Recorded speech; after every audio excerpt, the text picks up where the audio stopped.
விஜய். நாங்கள் தஞ்சாவூர் மாவட்டம். நம்ம ஒரு வேலை பார்க்குறோம், வாயில மூடிட்டு வாங்க. ஏன் இல்லை பரவாயில்ல, ஏன்னா ஒரு மாற்றம் வரணும்னா விஜய் வந்தால் நல்லாயிருக்கும். யாருமே என்ன கிராமங்களில் குறிப்பாக சென்னையை தவிர இந்த இடத்துல விஜயை பற்றி தெரியலன்னு சொல்கிறாங்க. இல்லை அப்படியெல்லாம் இல்லை, நல்லா தெரியும்.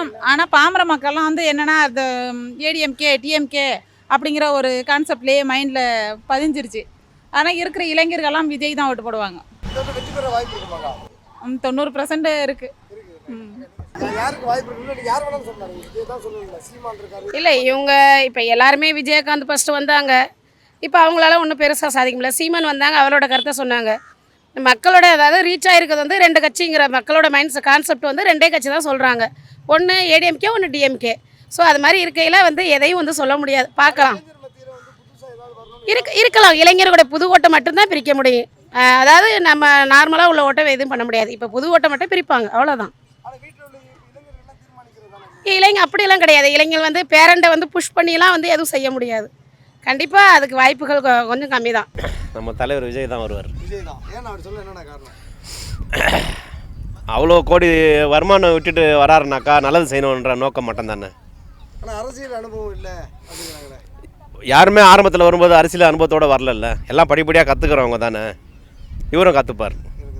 இந்த இஸ்லாமியர்கள் பொதுவாகவே வந்து திமுகவுக்கு தான் ஓட்டு போடுவாங்க அப்படின்னு திமுக அப்படிலாம் இல்லைண்ணே. இஸ்லாமியர் இந்து கிறிஸ்டின் அப்படிலாம் இல்லை. யார் நல்லது செய்ய வராங்களோ அவங்களுக்கு முன்னுரிமை கொடுப்போம். அது மட்டும் இல்லாமல் ஆட்சி செஞ்சவங்களே ஆட்சி செய்யணும்னு எந்த கட்டாயம் இல்லைல்ல, புதுசாக வாய்ப்பு தரலான்னு தான். மக்கள் மத்தியில் விஜய்க்கு பெருசாக ஆதரவு இருக்குன்னு நினைக்கிறீங்களா? கண்டிப்பாக இருக்குண்ணே, கண்டிப்பாக இருக்குது. ஆனால் இந்த போட்டியில் வந்து குறிப்பாக வந்து எடப்பாடி இருக்காரு, சீமான் இருக்காரு, ஸ்டாலின் இருக்காரு. எடப்பாடி எல்லாத்தையும் தகர்த்துட்டு எங்கள் தலைவர் வருவார். விஜய் தான். விஜய் தான். யாராக இருந்தாலும் ஓரமாக தாங்க நிற்கணும், அவ்வளோதாங்க. விஜய் தாங்க வருவார். இப்போ இருக்க இந்த 5 வருஷம் திமுக ஆட்சி எப்படி இருக்குன்னு நினைக்கிறீங்க? ஏதாவது குறை இருக்குங்களா? ஏதாவது நிறைய இருக்குங்களா? குறைய இருக்குது, நிறைவே இருக்குது. புதுசாக மக்கள் வந்து யோசிக்கிறாங்க. இப்போ புதுசாக வர்றவங்களுக்கு வாய்ப்பு தரலாம் அப்படின்னு. குறைன்னா என்னன்னு நினைக்கிறீங்க? பர்டிகுலராக சொல்ல விரும்பலை. ஜனங்க வந்து புதுசாக ஒரு மாற்றத்தை விரும்புகிறாங்க. யாரை வர வாய்ப்பு இருக்குன்னு நினைக்கிறீங்க? அது ஐடியா இல்லைங்க. ஆனால் யாருக்கு வாக்கு சதவீதம் அதிகம் கிடைக்குது? அது மக்கள் பொறுத்து தான். அது அவங்களோட இப்போதைக்கு மக்கள் மனநிலை எப்படி இருக்குன்னு தெரியாது. ஒவ்வொருத்தர் மனநிலை வந்து எல்லாம் புதுசாக தான் விரும்புகிறாங்க. அதனால் புதுமையாக வந்தாங்க எல்லோரும் அதை தான் விரும்புகிறாங்கன்னு நினைக்கிறேன். புதுசானா எனக்கு தெரிஞ்சு 2 பேர் தான் வரல. விஜய் வரல, சீமான் வரல. இவங்களில் யாருக்கு வாய்ப்பு அதிகமாக இருக்குன்னு நினைக்கிறேன்? எல்லார் மனசில் இடம் பிடிச்சிக்கிறது விஜய் தான் இருக்கணும். விஜய் தான் இருக்குன்னு நினைக்கிறேன். என்னோடய ஃபேன் பார்த்திங்கன்னா எஸ்டிஆர். ஆனால் ஆட்சிக்கு வருது பார்த்திங்கன்னா நம்ம தளபதி வந்தால் நல்லாயிருக்குன்றது என்னோடய கருத்து. தளபதி மு க ஸ்டாலின், தளபதி விஜய். தளபதின்றது விஜய் மட்டும்தான். ஆமாம். என்ன காரணம்? தளபதி விஜய் காரணம் மீன்ஸ் ஒவ்வொரு 5 வருஷத்துக்கு ஏற்ற மாதிரி ஒவ்வொரு மாதிரி மாறுது. இவர் வந்து எதனா பண்ணிட்டோமே, ஏன்னா 200 கோடி சம்பளத்தை விட்டு ஆட்சிக்கு வராப்பில் வருமானம் இல்லாமல் எதுவுமே கிடையாது, ஆல்ரெடி எல்லாமே இருக்குது. இருந்ததுக்கப்புறமா சரி வந்து என்ன பண்ணுறன்றதை பார்ப்போமே. தமீம். குறிப்பாகவே வந்து நம்ம இந்த இஸ்லாமியர்கள், கிறிஸ்தவர்கள் ஓட்டெல்லாம் வந்து அந்தந்த நேரங்கள் வந்து திமுக அதிமுக ஈஸியாக அறுவடை வந்து ஆமாம் ஒரு ஏதாவது ஒன்று சொல்கிறது, தமிழ்நாடு போடுறது. கரெக்டு தான் பிரதர். தமிழ்நாடை பொறுத்த வரைக்கும் பார்த்தீங்கன்னா எம்மதமும் சம்மதம்ன்ற மொழியில் தான் எல்லாருமே வாழ்ந்துட்டுருக்கோம். இன்க்ளூடிங் எல்லாருமே சேர்த்து மட்டும் தான் சொல்கிறது. கரெக்டுங்களா? தமிழ்நாடை பொறுத்த வரைக்கும் எல்லாருமே இருக்கும் போது தமிழ்நாட்டுக்குள்ளே வந்து யாருமே ஆட்சியை வந்து இது பண்ண முடியாது. தமிழ்நாட்டுக்கு யார் வராங்கன்றது நாங்கள் மக்கள் முடிவு பண்ணுறது மட்டும்தான். அது மக்கள் முடிவு பண்ணிக்கிறோம். ஆனால் குறிப்பாக வந்து ஒன்று சொல்கிறாங்க, இந்த சர்ச்சில் பள்ளிவாசல்லாம் தேர்தல் டைம் வரும்போது அங்கேருந்து வந்து இவங்களுக்கு ஓட்டு போடுங்க, இவங்க நமக்கு நல்லது பண்ணுவாங்கன்னு சொல்கிறாங்க. அது மற்ற ஏரியா என்னன்றது தெரில. ராயபுரம், காசிமேடு, திருவொற்றியூர் எல்லாம் பொறுத்த வரைக்கும் இது வரைக்கும் நாங்கள் கேள்விப்பட்டதுக்கு நடந்தது கிடையாது. ஏன்னா நான் எங்கள் ஏரியா பொறுத்தவரைக்கும் நாங்கள் சொல்ல முடியும், மற்ற ஏரியாவில் எப்படின்னு நம்மளுக்கு தெரியாது. எங்கள் ஏரியா பொறுத்த வரைக்கும் பார்த்தீங்கன்னா எம்மதும் சம்மதம் அந்த வழியில் தான் நாங்கள் போயிட்டுருக்கோம். யாருக்கு ஓட்டு பண்ணுற உரிமை உங்கள் கையில் தான் இருக்குன்றது அவங்களே சொல்லியிருக்காங்க, ஆஜிராரே சொல்லியிருக்காங்க. அது சுற்றுவட்டத்துலலாம் இருப்பாங்களா உங்கள் ஃப்ரெண்ட்ஸு? ஆமாம். அவங்கள்ட்டெல்லாம் விஜய்க்கு ஏதாவது வாக்கு பண்ணுறதுக்கு வாய்ப்பு இருக்குங்களா? இருக்குது பிரதர், இருக்குது. ஆல்வேஸ் ஓட் ஃபார் விஜய் மட்டும்தான் இந்த வருஷம். ஏன்னா இது மாதிரி நாங்கள் ஓட்டு போட்டது யார் யாருக்கோ அது சொல்லாமல் வேணாமல் நம்மளுக்கு தெரியாது. இது மாதிரி போட்டோம் ஓட்டு, ஆனால் போட்டுமே ஒன்றும் நடக்கலை.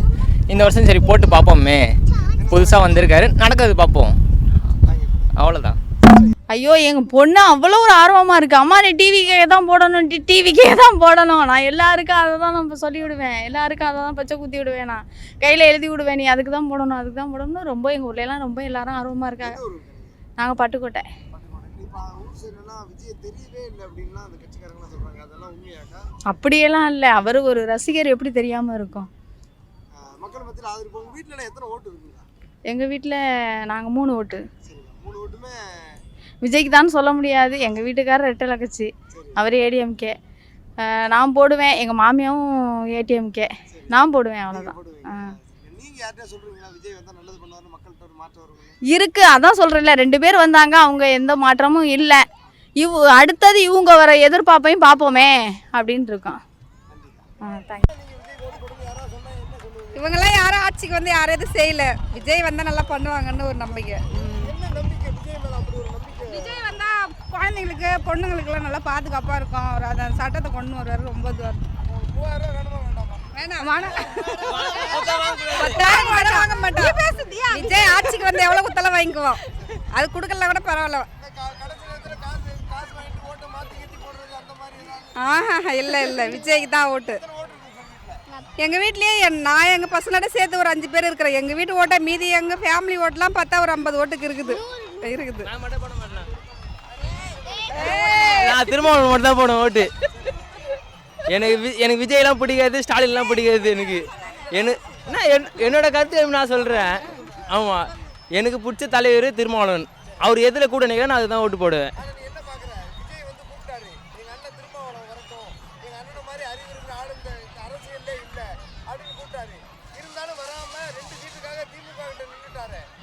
ரெண்டு சீட்டு இல்லை, இதே சீமான் கூட நின்றுக்கிறார். அவ்வளோ வருஷமாக நின்று இது பண்ணிக்கிறாரு. இது வரைக்கும் ஒரு சீட்டு ஒரு தொழிலோட நின்று ஜெயிக்கல. அது சொல்கிறேன், அண்ணன் ஜெயிச்சு எனக்கு எதுவும் பண்ணல. எனக்கு யார் திருமாவளவனா? எனக்கு சின்னதுதான் எனக்கு பிடிக்கும். அவர் எனக்கு எதுவுமே செய்ய தேவையில்ல, எதுவும் பண்ண தேவையில்ல. எனக்கு எதுக்குன்னா அம்பேத்கரோட கொள்கையை அவர் இது பண்ணுறாரு. அதனால எனக்கு தலைவர் பிடிக்கும். அப்போலேருந்து யார் அப்போ அம்பேத்கர் கொள்கையை பயன்படுத்துது? அண்ணன் தான் முன்னாடி. விஜய் இப்போ தான் வந்தார். இப்போ தான் அம்பேத்கரை பற்றி எல்லாம் பண்ணுறாரு. அண்ணன் அப்போலேருந்தே அம்பேத்கர் கொள்கை.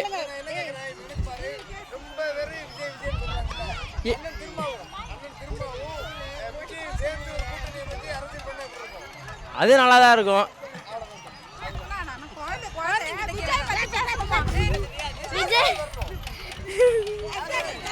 விஜய் அங்கிள். ஐயோ அப்பா, யார் வந்தாலும் நல்லது அப்பா. ஆட்சிக்கு எல்லாமே நல்லவங்க தான், யாரையும் குறை சொல்லக்கூடாது. எல்லாமே ஆட்சிக்கு வந்தால் நல்லது. ஆனால் நல்லதை செய்யணும் மக்களுக்கு, அவ்வளோதான், முடிஞ்சிச்சு.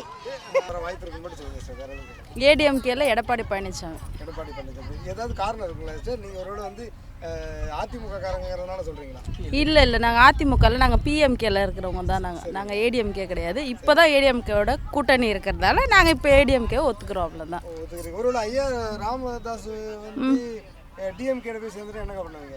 ஏன்னா இந்த கட்சியை இவ்வளவு கட்டுக்கோப்பா எடுத்து மக்கள்கிட்ட கொண்டு இவ்வளவு வாக்கு அரசியலை கொண்டு சேர்த்தவர் ராமதாஸ். ஆனா இப்போ அன்புமணி அவர் ஏடிஎம்கேக்கு போயிட்டாரு. ஆனா இன்னும் ஐயா டிஎம்கேக்கு போல. ஒரு டிஎம்கேக்கு போயிட்டா உங்க நிலைமை என்ன ஆகுது? நீங்க யாருக்கு ஆதரிப்பீங்க? அப்போ எடப்பாடி பழனிசாமிக்கு தான். அதுக்கு என்ன காரணம் எனக்கு தெரியல. இவர் முன்னாடி சேர்ந்துட்டாருங்கிறதுனால சொல்றீங்களாக்கா? இல்லை, தெரியல. சரிங்கக்கா, இந்த 5 வருஷ ஆட்சி எப்படி இருக்குன்னு நினைக்கிறீங்க? உங்களுக்கு ஏதாவது நிறை குறைகள்னு இருக்குதுங்களா? சுத்த ஃபெயிலியர். இல்லை, திமுக ஆட்சி நீங்கள் எப்படி ஃப்ரீயாக பஸ்ஸு கொடுத்துருக்கேன்னு சொல்கிறாங்க.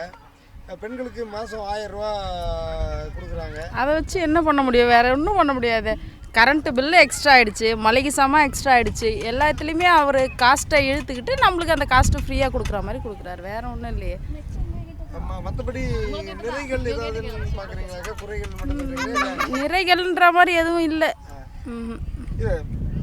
குறிப்பாக அந்த இருக்கிற பெண்களே எனக்கு 1000 ரூபா கிடைக்கல, 1000 ரூபா கொடுத்தா என்ன? அதுலேயும் பாதி பேருக்கு தான் கொடுத்தாங்க, பாதி பேருக்கு கொடுக்கல. அதுவும் பாதி பேருக்கு தான் கொடுத்தாங்க. 5000 கொடுக்குறேன்னாரு, எங்களுக்கே கொடுக்கல. நாங்கள் வீட்டு மேனை மட்டும்தான் வச்சுன்னுக்கிறோம், கிராமத்தில் தான் இருக்கிறோம்.